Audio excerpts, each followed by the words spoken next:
நாம கஷ்டப்படும் போது ஒருவேளை தேவன் என்ன தண்டிக்கிறாரோ அப்படின்னு நினைக்கிறோம். ஆனா யோசேப்போட வாழ்க்கைய பாருங்க.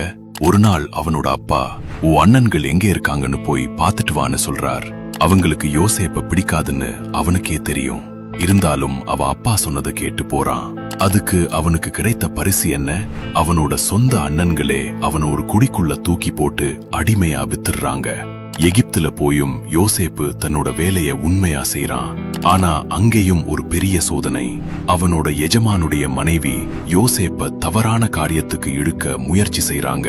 ஆனா யோசேப்பு ஒவ்வொரு முறையும் இல்லன்னு சொல்றான். கடைசில அவன் மேலேயே பழி போடப்பட்டு சிறைக்கு போறா. ஒரு விஷயத்தை கவனிச்சீங்களா? யோசேப்பு சிறைக்கு போனது அவன் பாவம் செய்ததுக்காக இல்ல, பாவம் செய்ய மறுத்ததுக்காக. அவன் தேவனுக்கு கீழ்ப்படிந்த ஒவ்வொரு கட்டத்திலும் வாழ்க்கை இன்னும் கஷ்டமாயிடுச்சு. குழி, அடிமைத்தனம், சிறை. ஆனா கதை அங்கே முடியல.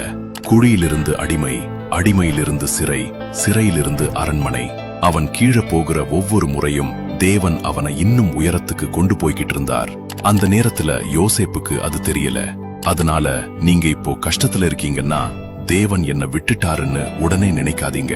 யோசேப்பு சிறையில இருந்த போதும் வேதாகமம் சொல்றது, கர்த்தர் யோசேப்போட இருந்தார். சில நேரம் தேவன் நம்ம வாழ்க்கையிலிருந்து கஷ்டத்தை உடனே எடுத்துட மாட்டார். ஆனா அந்த கஷ்டத்துக்குள்ளேயே நம்மை அடுத்த நிலைக்கு தயார்படுத்திக்கிட்டு இருப்பார். நீங்க இப்போ எந்த கஷ்டத்துல இருந்தாலும் தேவன் உங்களை விட்டு விடலன்னு நம்புறீங்கன்னா கமெண்ட்ல நம்பிக்கைன்னு எழுதுங்க.